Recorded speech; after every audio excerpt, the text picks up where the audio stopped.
Les gars, j'espère que vous allez tous bien. Petit débrief, juste après le match, juste en sortant du stade. Ah là là, quel régal. Quel régal. Et je commence par ça, merci, parce que c'est grâce à vous. C'est grâce à vous que je vis des moments comme ça, que je peux aller comme ça dans le stade, me régaler. Tout simplement, merci à vous, merci au Barça. J'ai passé un match, je vais pas dire tranquille, parce que j'ai stressé à un moment, à 2-2, mais je me suis régalé. 7-2. 7 buts vus au Camp Nou. Un régal, voilà. Juste avant de commencer, laissez-moi vous présenter The Blaugrana. The Blaugrana, c'est en fait une application dédiée à nous, les supporters du Barça. Elle va nous servir à nous exprimer sur les performances des joueurs. En fait, c'est simple. À chaque match, tu peux noter les joueurs du Barça. Tu peux commenter, donner un avis, comparer aussi avec un ami par exemple ou avec moi. On pourra donc voir qui est-ce qui a sous-évalué un joueur ou surévalué aussi. Tu peux faire évoluer la courbe de popularité d'un joueur en live. Il y a aussi des sondages. Tu peux comparer les légendes du Barça. En faisant ça, et comme c'est un petit peu comme un jeu, tu gagnes de l'expérience. Et à chaque fin de saison, il y a un classement avec des récompenses. Je vous mets le lien dans la description. Ne soyez pas trop nombreux à nous rejoindre. On ne sait pas si les serveurs vont tenir. Je compte sur vous pour aller soutenir le projet. Le lien est dans la description. Alors pour commencer, dans l'ordre, Eric Garcia qui est titulaire à droite. Je parlais un peu plus doucement parce que je crois que là, voilà, je suis pas chez moi, les gars. Je suis dans un appartement. Je vais dormir sur Barcelone. Bon, à côté et tout, je sais que ça dort. Eric Garcia, du coup, qui est titulaire. Eric Garcia qui ne peut pas tenir. Donc, petit changement rapide. Araujo qui rentre. Le reste de la composition, on s'y attendait, sauf Lewandowski. Je m'attendais à voir Ferran Torres titulaire puisque vous le savez, Lewandowski avait joué en Liga. Eh bien non, Lewandowski titulaire, doublé. Ah oui, petite précision, vu que j'étais au stade et vu que dans le stade, il n'y a pas encore d'écran, donc pas d'écran géant pour voir les ralentis, pour voir les pénaltys, pour voir les actions litigieuses. Je peux pas parler, j'ai pas vu le résumé encore. J'ai fait exprès, c'est vraiment un débrief à chaud. Demain, comme d'habitude, on reviendra à froid, tranquille. J'aurai le temps de voir 6 fois le match entre-temps, toute la nuit. Là, pour l'instant, le but est de donner mon ressenti à chaud de ce Barça, de cette qualification. Déjà, je vais pas vous mentir, j'étais pas tranquille à l'approche du match. J'avais un pressentiment, je me disais ça va être compliqué parce que évidemment je pensais au match aller Newcastle-Barça qui était très difficile. Et ben ça a commencé un petit peu pareil. Ça a commencé un peu pareil parce que oui, le Barça a déroulé en deuxième mi-temps grâce notamment à un fait de jeu, le penalty juste avant la mi-temps. C'était un Barça approximatif défensivement sur la première mi-temps. En fait, vu du stade, on voyait que sur 2 passes, sur 2 ballons en profondeur, c'était soit Gordon tout seul, soit Elanga tout seul au deuxième poteau.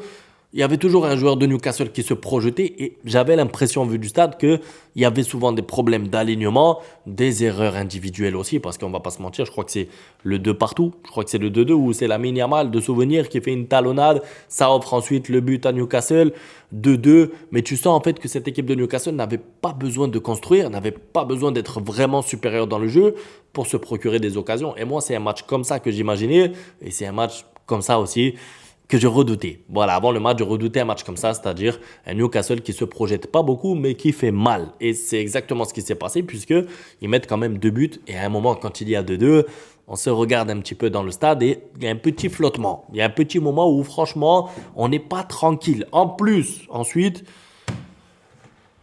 le raté de Lamine Yamal. Franchement, le raté de Lamine Yamal, quand je le vois du stade, je suis choqué déjà, je m'y attends pas, mais moi sur le moment, je ne sais pas ce qui va se passer par la suite. Et c'est pas que j'ai pas confiance en cette équipe, mais je commence à me dire, ça fait beaucoup. Quand tu rates des situations en Ligue des Champions, vous le savez, ça paye cash. Là, ça n'a pas payé. Pourquoi? Parce qu'ensuite, Lamine Yamal a la chance de pouvoir se rattraper en prenant le ballon dans les mains de Rafinha. Enfin, je reformule ma phrase parce que sinon, ça va couper. Rafinha qui donne le ballon à Lamine Yamal, penalty, transformé, 3-2, mi-temps. Pour moi, c'est clairement le but qui change tout le match. Sur l'action, j'ai pas compris ce qu'il veut faire Lamine Yamal. Je pense qu'il veut tirer vraiment trop fort. Il n'y a pas la nécessité de temps en temps de tirer aussi fort. Je crois qu'il est sur son pied droit, si je dis pas de bêtises. C'est pas son bon pied, je le sais, mais il doit marquer. Il doit marquer, on va pas se mentir. Lamine Yamal aujourd'hui aurait pu mettre 3 buts. Au-delà du penalty, il a 2 énormes occasions et je pense qu'il doit faire mieux. Est-ce qu'on lui en veut? Pas moi. Pourquoi? Parce qu'il a aussi été décisif, il faut le dire. Il est sur le premier but de mémoire. Il est aussi sur le fait que Joelinton prenne un carton jaune parce qu'il l'élimine par un dribble et ensuite il obtient la faute, boum, carton jaune. Si je dis pas de bêtises aussi, à confirmer parce que là, j'ai plus le... Il y a eu trop de buts. Il y a eu trop de buts, les gars, au bout d'un moment, je suis perdu. Mais je crois que le coup franc qu'il obtient, c'est le deuxième but du Barça. C'est-à-dire que c'est Rafinha qui le centre, tête de Martin, et c'est Bernal qui marque, je crois. Donc, voilà, c'est Lamine Yamal, il a été décisif à sa manière, il n'a pas marqué plus qu'un but, il a marqué juste un penalty si vous voulez, mais la vérité c'est qu'il a fait son match, il a été efficace. Par contre, les talonnades dans ton propre camp face à un Newcastle qui se projette aussi vite, à éviter la prochaine fois parce que quand on prend le 2-2, je commence à me dire mais c'est pas possible, je me dis c'est pas possible de à chaque fois tu fais le plus dur, tu mènes au score, tu passes devant et ensuite, tu prends un but. Tu prends l'égalisation. Donc, forcément, j'ai commencé à pas paniquer, mais je me suis dit, le match se complique et le Barça se complique. Parce qu'en réalité, c'est pas vraiment Newcastle qui a compliqué les choses au Barça. C'est le Barça qui s'est mis dans des situations. Tu marques le 1-0, tu es censé tenir un petit boum, 1-1. Tu marques le 2-1, tu es censé tenir 2-2. Donc en fait, à ce moment-là, j'ai commencé à me dire, il y a danger. Mais quand il y a le penalty, que je n'ai pas revu d'ailleurs, je ne sais pas, dites-moi dans les commentaires, je pense que s'il va voir la VAR et qu'ensuite il confirme, c'est qu'il y avait faute. Bon, je reverrai tout ça à froid, je vous ai dit, vous inquiétez pas. Et on pourra donner notre avis de manière objective, évidemment. Penalty donc marqué par Lamine Yamal, beaucoup de courage parce que à ce moment-là du match, si on est objectif, Lamine Yamal, il avait coûté un but. Raté un but tout fait avec la frappe qu'il envoie au-dessus, qui doit faire 3-2, 5 minutes avant. À ce moment-là du match, il n'est pas en confiance. Et moi, quand je le vois comme ça, pas en confiance, je me rappelle de quoi? Du match à l'extérieur, là-bas à Girona, je crois que c'était, où il tire sur le poteau avec son penalty et où le Barça perd ensuite. Donc moi, sur le moment, je vais essayer de vous mettre la vidéo parce que j'ai filmé. Je voulais que ce soit Rafinha. Je voulais que ce soit Rafinha qui tire ce penalty. Pas parce que je voulais que Rafinha marque, etc. Mais parce que l'histoire de confiance et surtout parce qu'on sait que à ce moment-là, à 2-2, c'est un penalty plus qu'important. Et on sait que Rafinha, qui vient d'en marquer 2 en Liga, ne tremble pas dans les penalties. C'est un exercice qu'il maîtrise. Donc je m'attendais franchement à voir Rafinha le tirer. Mais Rafinha n'a pas besoin de penalty pour faire un grand match et n'a pas besoin de penalty pour marquer des buts. MVP, aujourd'hui, si j'ai bien vu, c'est lui qui a eu le trophée MVP. Il a été incroyable. Non, j'ai pas mangé.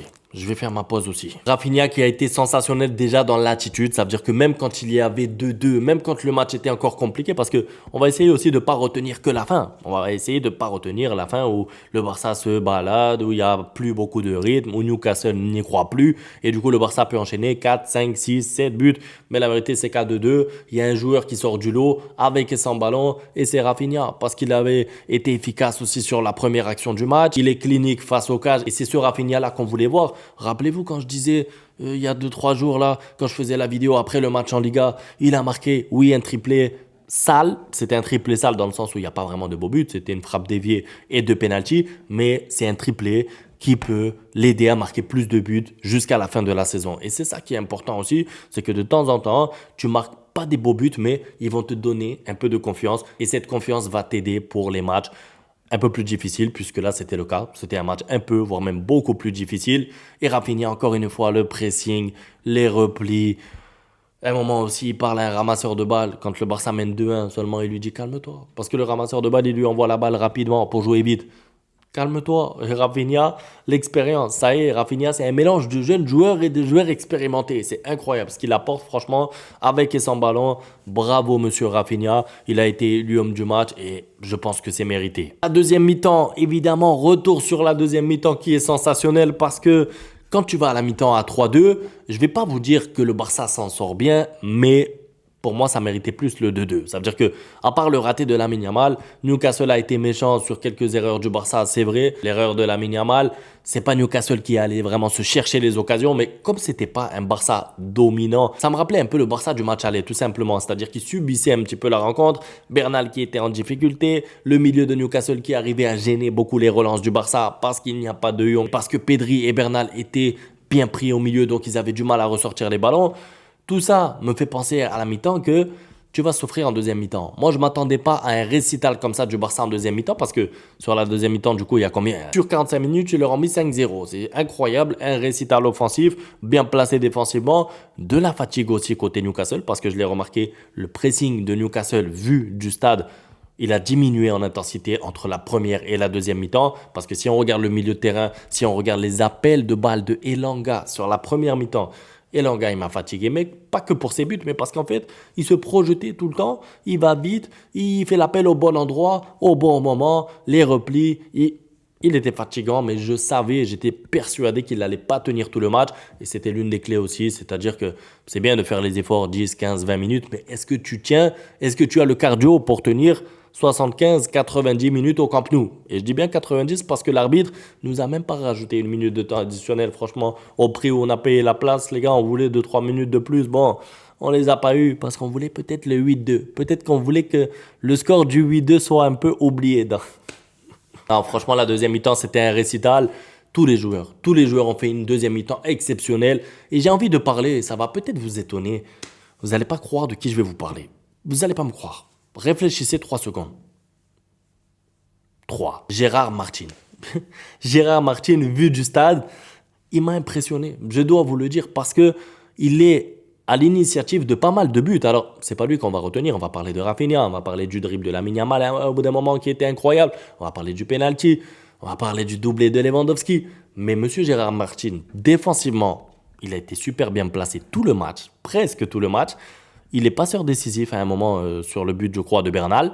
Il est à l'avant-dernière passe du but peut-être le plus important du match pour moi, c'est le 4-2. Parce que, ok, après ça déroule 5, 6 et 7. Mais la vérité, c'est que quand il y a 3-2 à la mi-temps et qu'ensuite ça reprend, c'est pas qu'il y a débat, mais tu te dis, on sait jamais. Le match peut aller un petit peu dans tous les sens.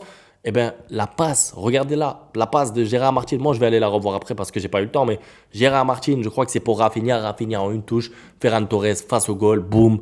4-2, merci, au revoir Newcastle, merci d'être passé. Ici, c'est la Liga et l'intensité en Espagne, c'est comme ça. Voilà, c'est comme ça. En fait, Gérard Martin a été super bon à la relance. Il stresse pas. Il a une bonne patte gauche. S'il faut allonger, il allonge. J'ai aimé son match à Gérard Martin et franchement, vu du stade, c'est plaisant à voir. Honnêtement, c'est plaisant à voir. Bon, c'est pas le plus rapide de l'équipe et il faut vraiment un cadre en défense. Il faut aller se renforcer, il n'y a pas de problème. Mais en tout cas, pour ce match, il mérite qu'on parle de lui et il mérite qu'on lui dise bravo, tout simplement. Le match de Pedri aussi, incroyable. Tu peux pas l'attraper, Pedri. En fait, ils ont réussi à éteindre, si on peut dire ça comme ça, Pedri pendant 12 minutes. 14. C'est-à-dire que le temps de rentrer dans le match, le temps de s'échauffer un petit peu, le temps d'avoir du rythme vraiment pour Pedri. Après, c'était terminé. Joelinton, Tonali, qui tu veux, tu peux pas l'attraper. Il est toujours bien placé entre deux, 1-2, passe en arrière quand c'est chaud, passe vers l'avant en profondeur. Un récital de Pedri. Bon, je pense que c'est pas son plus beau match, mais vu du stade, quand tu vois le calme qu'il dégage, c'est incroyable. Non, franchement, Pedri, à voir en vrai comme ça, vu du stade, ça me rappelle un peu, je veux pas faire l'ancien, mais quand j'allais voir le Barça d'Iniesta et que je voyais Iniesta comme ça, pressé par 2, 3 joueurs qui faisaient des contrôles orientés, des passes tranquilles, t'as l'impression qu'il court pas. T'as l'impression que Pedri, il fait même pas d'effort. Bon, c'était incroyable à voir. Qualification du Barça donc. Demain, je reviendrai à froid sur tout ça, avec les réponses à vos questions, comme d'habitude. Je dois aller revoir le match, le résumé, est-ce qu'il y avait penalty, tout ça. N'hésitez pas, le lien dans la description pour soutenir le projet de The Blaugrana. Un grand merci à tous pour le soutien. Ciao. Bang, bang, bang, bang, goodbye. Ustedes pueden aceptar mi negocio o aceptar las consecuencias. Plata o plomo.